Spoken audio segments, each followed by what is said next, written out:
친구들 안녕하세요. 네, 오늘은 대림 제2주일이자 인권주일입니다.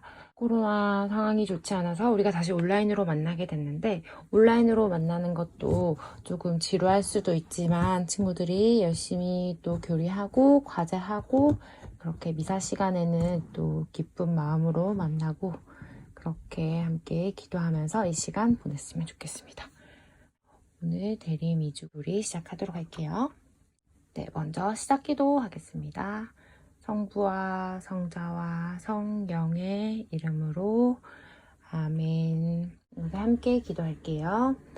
사랑하는 예수님, 우리 함께 아기 예수님을 기다리는 이 시간 정성된 마음으로 함께 정한 실천 사항을 지키고 몸과 마음을 깨끗이 하는 저희 중문성당 어린이들이 될 수 있도록 저희와 함께 해주세요. 우리 주 예수 그리스도를 통하여 비나이다. 아멘. 성부와 성자와 성령의 이름으로 아멘. 함께 복음을 읽도록 하겠습니다. 오늘 복음에서는 아주 중요한 인물이 나오고 나중에 또 우리 항상 하듯이 퀴즈가 있으니까 친구들 복음을 열심히 듣고 또 함께 읽어주세요. 같이 읽을게요. 시작. 하느님의 아드님 예수 그리스도의 복음의 시작. 이사야 예언자의 글에 보라 내가 내 앞에 내 사자를 보내니 그가 너의 길을 닦아 놓으리라. 광야에서 외치는 이의 소리. 너희는 주님의 길을 마련하여라. 그분의 길을 곧게 내어라. 하고 기록된 대로 네, 복음을 보니까 여기 지금 만세하고 있는 이 사람은 아마 세례자 요한인 것 같아요. 그리고 오늘은 마르코 복음 1장 1절부터 8절까지의 말씀인데 그 1장 1절 마르코 복음의 시작이기도 합니다. 같이 읽어볼게요.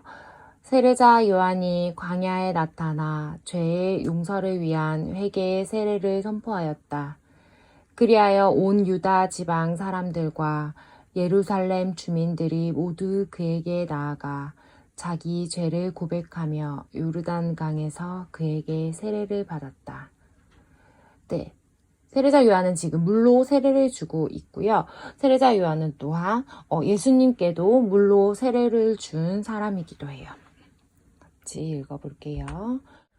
요한은 낙타 털옷을 입고 허리에 가죽띠를 둘렀으며 메뚜기와 들꿀을 먹고 살았다. 그리고 이렇게 선포하였다. 나보다 더 큰 능력을 지니신 분이 내 뒤에 오신다. 나는 몸을 굽혀 그분의 신발끈을 풀어드릴 자격조차 없다. 네, 요한은 지금 낙타 털옷을 입고 있죠. 그리고 허리에는 가죽띠, 그리고 메뚜기와 들꿀을 먹고 살았다고 합니다. 그리고 나보다 더 큰 능력을 지니신 분은 누굴까요? 네, 친구들이 잘 아는 대로 예수님이겠죠. 그리고 그 예수님의 신발끈을 풀어드릴 자격조차 없다라고 이야기하면서 세례자 요한이 얼마나 겸손한 사람이었는지를 나타내줍니다. 같이 읽을게요. 나는 너희에게 물로 세례를 주었지만 그분께서는 너희에게 성령으로 세례를 주실 것이다. 네, 지금 요한 뒤에 그 성령의 그 비둘기 모양이 보이죠?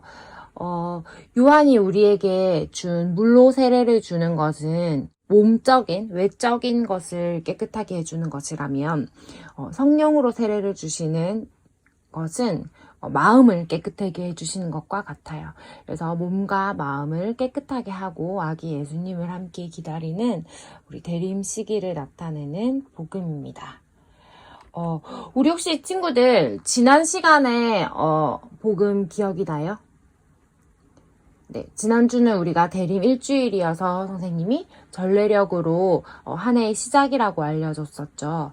그리고 그 한 해의 시작 대림 일주일에 우리는 언제 어느 때에 오실지 모르는 예수님을 기다리면서 깨어 있어라 하는 복음을 묵상했었어요. 그리고 오늘 복음은 마르코 복음의 시작입니다 라고 이야기를 하는데 친구들 복음이 뭔지 알아요? 네, 복음은 기쁜 소식이라는 뜻인데 하느님의 아드님이시고 또 구세주이신 예수님에 대한 기쁜 소식을 우리는 복음이라고 합니다. 그래서 우리가 대림 1주에는 그 예수님을 기다리는 우리 신앙인의 자세, 깨어있어라 하는 복음을 묵상했고, 대림 2주일에는 구체적으로 우리가 기다리는 분이 누구인지 살펴보는 그런 복음입니다. 오늘 복음에서 예수님께서는 너무나 중요하고 소중한 자신의 친구 한 명을 우리에게 소개해 주시는데, 그게 바로 세례자 요한이에요. 이분은 아까도 선생님이 얘기했지만 예수님께 물로 세례를 준 예수님의 소중한 친구이기도 합니다. 세례자 요한은 예수님이 오실 때까지 기도하면서 하나님의 말씀을 전하고 예수님만을 기다리면서 사람들에게 세례를 주고 그렇게 준비를 하고 있었어요. 그리고 기다렸던 예수님을 만나는 날 세례자 요한은 너무너무 기뻤을 것 같아요. 그래서 우리 친구들도 세례자 요한처럼 기쁜 마음과 그 설레이는 마음을 가지고 함께 아기 예수님이 오시는 그날을 준비하면서 기다리면 좋겠습니다. 네, 그러면 복음 퀴즈를 한번 해볼게요. 다음 빈칸에 알맞은 단어를 고르세요. 선생님 설명을 잘 들은 친구들은 바로 맞출 수 있을 거예요. 이게 우리 오늘 복음의 시작 부분이었는데 하느님의 아드님 예수 그리스도의 땡땡의 시작. 네, 정답은 2번 복음입니다. 친구들이 다 잘 맞췄을 거라고 생각을 하는데요. 마르코 복음의 첫 부분이기도 한 이 부분은 하느님의 아드님 예수 그리스도의 복음의 시작이라고 되어 있었죠. 예수님께서 하느님의 아드님이시라는 것을 고백하고 또 동시에 예수 그리스도의 말씀이 바로 복음이다. 바로 기쁜 소식이다 라고 하는 것을 이 문장 안에 다 넣어놨어요. 그래서 예수님의 말씀은 우리에게 희망을 주고 구원을 가져다 주시는 말씀이기 때문에 우리 모두에게 기쁜 소식이라는 것을 친구들이 기억했으면 좋겠어요.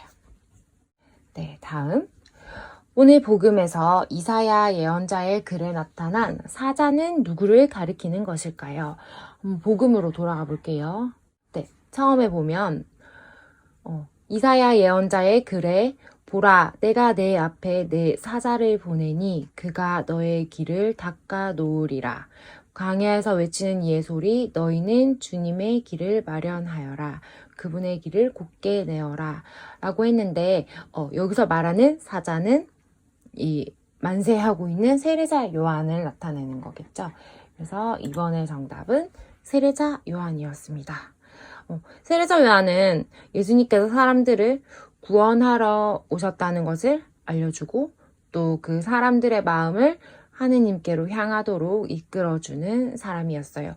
아까 선생님이 했던 얘기 중에 회개라는 말이 있었는데 회개라는 말은 이렇게 마음을 돌려서 하느님께로 마음을 향하게 하는 것을 뜻해요. 그래서 우리들이 죄를 짓고 부모님의 말씀을 듣지 않고 이렇게 우리가 지키려는 실천사항을 지키지 않고 해서 하느님과 멀어졌을 때 세례자 요한이 열심히 하느님의 말씀을 전하고 또 세례를 주고 주님의 길을 이렇게 마련하면서 친구들을 계속해서 하느님을 향할 수 있도록 방향을 돌릴 수 있도록 계속해서 노력해 주시는 분이 세례자 요한이셨습니다. 3번 복음에 나오는 세례자 요한에 대한 설명과 다른 것을 고르세요. 이거는 잘 들은 친구는 맞출 수 있을 거고 조금 어려울 수도 있는데 1번 예수님에게 세례를 받았다. 2번 광야에서 나타나 세례를 선포했다. 3번 낙타 털옷을 입고 메뚜기와 들꿀을 먹고 살았다. 4번 허리에 가죽띠를 둘렀다. 네, 오늘 복음에서 세례자 요한은 광야에서 하느님을 만난 예언자의 모습으로 나타났어요. 그리고 선생님이 얘기를 했듯이 요한이 예수님께 세례를 받은 것이 아니라 예수님께 물로 세례를 드린 사람이 세례자 요한이라고 했죠. 그래서 정답은 1번입니다. 예수님에게 세례를 받은 것이 아니라 예수님에게 세례를 베풀었다라고 고칠 수 있겠죠. 네, 4번. 다음 빈칸에 알맞은 단어를 적어주세요. 주관식입니다. 나는 몸을 굽혀 그분의 땡땡땡을 풀어드릴 자격조차 없다. 3글자입니다. 네, 정답은 신발끈인데요. 신발은 우리가 우리 몸 중에서도 가장 밑에 있는 발에다가 신발을 신죠. 옛날에는 신발끈을 풀어주는 것이 종이 하는 역할이었다고 해요. 그런데 그 종이 하는 역할조차 할 수 없다. 신발끈을 풀어드릴 자격조차 없다라는 말을 통해서 세례자 요한은 많은 사람들에게 세례를 베풀고 하면서도 자신을 드러내지 않고 조용히 예수님을 따르는 겸손한 사람이라는 것을 우리가 알 수 있어요. 그래서 우리도 이런 세례자 요한의 겸손한 마음, 내가 뭔가 선행을 실천하면서도 앞에서 드러내기보다는 뒤에서 묵묵히 그것을 실천할 수 있는 마음, 그런 것들을 잘 본받아서 사람들에게 예수님을 잘 알려주고 친구들도 그런 겸손된 모습을 항상 지닐 수 있으면 좋겠어요. 네. 그리고 선생님이 오늘은 대림 제2주일이면서 동시에 인권주일이라고 했는데요. 교회는 대림 2주일을 인권주일로 지냅니다. 그래서 우리가 오늘은 아동의 권리에 대해서 선생님이 잠깐 설명해주고 교리를 마칠게요. 네. 아동의 권리라고 하면 친구들 UN이라고 들어봤을 건데 UN 아동 권리 협약을 체결해서 이런 전 세계의 어린이들이 그런 권리들이 보호될 수 있도록 하고 있는 약속을 정하고 있어요. 그것들을 선생님이랑 뭐가 있는지 한번 알아볼게요. 네, UN 아동 권리 협약 중에는 제7조 이름과 국적을 가질 권리가 있어요. 우리 친구들도 다 이름이 있고 우리 친구들은 대한민국이라는 국적이 있죠. 네, 그다음에 제9조 부모의 돌봄을 받을 권리. 우리 친구들은 모두 부모님께서 잘 돌봐주시고 계신데 그 돌봄을 받을 권리가 우리 친구들에게 있습니다. 그리고 우리 친구들이 어리다고는 하지만 그래도 의견을 존중받을 권리 또한 우리 친구들에게 다 있어요. 그리고 지금은 우리가 코로나 때문에 조금 자유롭지는 못하지만 우리 친구들이 함께 모여서 놀고 함께 이야기 나누고 할 수 있는 모임의 자유, 그리고 폭력과 학대로부터 보호받을 권리가 있어요. 그리고 영양과 보건.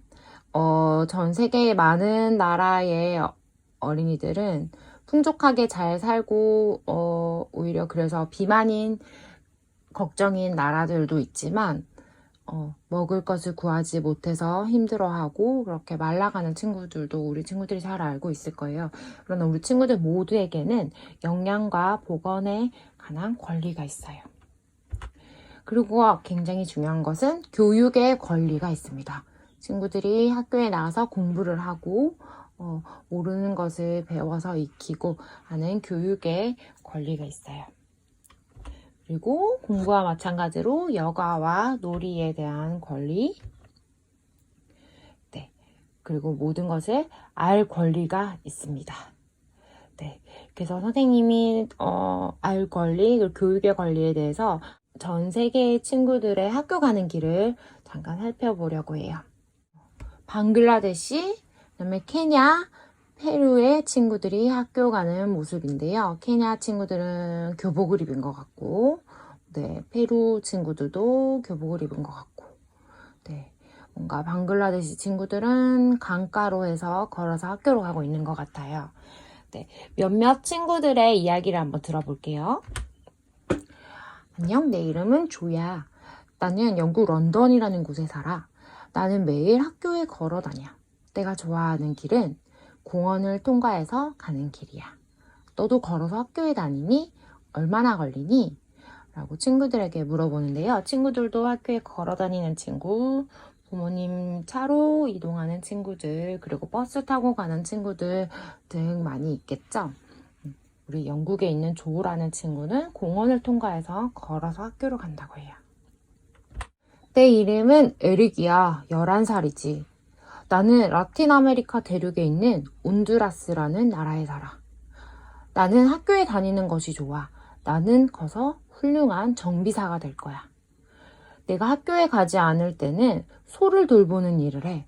그리고 물고기를 기르기도 해. 지금 물고기가 50마리 정도 되는데 키워서 우리 가족들이 먹는단다. 온두라스의 에릭이라는 친구는 학교 가는 것을 아주 좋아하고 학교 가지 않는 시간에는 소를 돌보거나 물고기를 길러서 그것을 또 가족들이 함께 먹기도 한대요. 안녕, 나는 10살 아미라라고 해. 그리고 내 동생 에크람은 8살이야. 우리 학교는 전쟁 때문에 2001년에 문을 닫았었어. 이제 다시 학교까지 걸어갈 수 있게 되어서 나는 행복해. 예전에는 남자아이들만 학교에 다닐 수 있었는데 지금은 학교에서 3분의 1 정도가 여자아이들이란다. 나는 학교에서 영어를 배우고 집에서는 아랍어로 말해. 네, 우리 천연성체 받는 친구들과 나이가 같은 10살, 그리고 이제 막 학교에 입학한 8살 친구들이랑 동갑인 이 2명의 친구들이 학교에 가고 있는 모습이네요. 그리고 이 두 여학생들은 예전에는 남학생들만 학교를 다녔었는데 지금은 여학생들도 학교에 다닐 수 있다고 해요. 안녕, 내 이름은 강강이고 12살이야. 나는 매일 학교까지 오랫동안 걷는단다. 학교까지 2시간 30분 걸려. 집에서 7시에 출발하는데 학교에 도착하면 9시도 훨씬 넘어. 학교까지 함께 걸어가는 친구들이 있지만 좀 힘이 들긴 한단다. 그래도 나는 학교가 좋고 나중에 크면 선생님이 되고 싶어. 수학은 내가 제일 좋아하는 과목이야. 집에서 나는 빨래와 우물에서 물 깃는 일을 돕는단다. 내가 좋아하는 놀이는 옆집에 사는 친구와 술래잡기 하는 거야.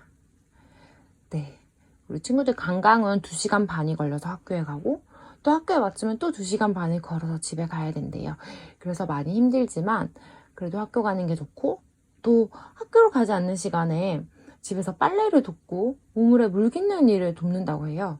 그래서 우리 친구들도 혹시 설거지나 빨래를 도와주는 친구들이 있는지, 나는 부모님을 위해서 무엇을 할 수 있는지 한번 생각해 보면 좋을 것 같아요. 그리고 에릭, 아미라, 에크람, 강강들은 모두 학교에 갈 수 있지만 어떤 어린이들은 학교에 갈 수 없는 친구들이 있다고 해요. 잠비아 남부의 칼리소 마을에는 특별한 수업 방법을 사용하고 있다고 하는데 이 파란 색깔 네모난 기계가 작은 라디오예요. 그래서 이 라디오를 가지고 수업을 듣는다고 해요. 우리 친구들은 그래도 유튜브를 통해서 화면도 볼 수 있고 목소리도 들을 수 있고 전부 다 한 명씩 스마트폰을 가지고 볼 수 있는데 이 친구들은 엄청 많은 친구들이 모여서 이 라디오 하나에 귀를 기울여서 수업을 듣는다고 해요. 그래도 선생님이 봤을 때는 아주 열심히 수업을 듣고 있는 것 같아요. 그래서 여러분이 학교까지 걸어갈 때 혹은 버스를 타거나 엄마 아빠 차를 타고 갈 때 에릭, 아미라, 에크람, 강강 그리고 잠비아에서 라디오로 공부하는 친구들을 기억하는 우리 중문성당 주일학교 친구들이 되었으면 좋겠어요. 네, 오늘 교리는 여기까지 하고 선생님이랑 마침 기도로 이 시간 마무리하도록 할게요. 그리고 오늘 미사 중에는 3학년 박혜림, 라파엘라 친구의 세례식이 있을 거예요. 그래서 우리 친구들이 전부 다 기쁜 마음으로 친구를 함께 축하해주고 함께 기뻐해주고 이렇게 하는 시간이 되었으면 좋겠습니다. 이렇게 기도할게요. 성부와 성자와 성령의 이름으로 아멘. 함께 하겠습니다. 주님, 오늘 복음에서 배운 세례자 요한의 겸손과 준비하여 기다리는 모습을 닮아 우리도 기쁘게 아기 예수님 만날 날을 기다리는 지혜를 주세요. 또한 세계의 여러 나라의 어린이들의 인권 보호를 위해서도 기도합니다. 우리가 풍요롭게 먹고 자유롭게 공부할 수 있을 때 그렇지 못한 친구들이 있다는 걸 항상 기억하게 하시고 하루빨리 전쟁의 고통에서 벗어나 자유롭게 학교에 다니고 안전하게 공부할 수 있도록 도와주세요. 우리 주 예수 그리스도를 통하여 비나이다. 아멘. 성부와 성자와 성령의 이름으로 아멘. 네, 그리고 친구들 지난주에 우리 대림 실천표 함께 만들었었는데, 첫째 주는 우리가 함께 식사 전후 기도를 일주일 동안 잘 바쳐보겠다라고 실천사항을 같이 정했었죠. 그래서 두 번째 주는 이렇게 성당에 오기 전에 혹은 미사 마치고 집에 가면 두 번째 초에다가 불을 붙여주고요. 네. 그리고 우리가 같이 정했던 실천 상황인 의료진들을 위해 기도드려요인데 우리가 코로나19 상황 때문에 예방이나 치료를 위해서 애쓰시는 많은 분들을 함께 기억하기로 했었죠. 그래서 일주의 실천상이었던 식사 전후 기도를 잘 바쳤는지 한번 돌아보고 두 번째 주는 의료진들을 위해 기도하는 주간이 되었으면 좋겠습니다. 네, 우리 친구들 성당에서 미사 때 만나도록 해요. 안녕.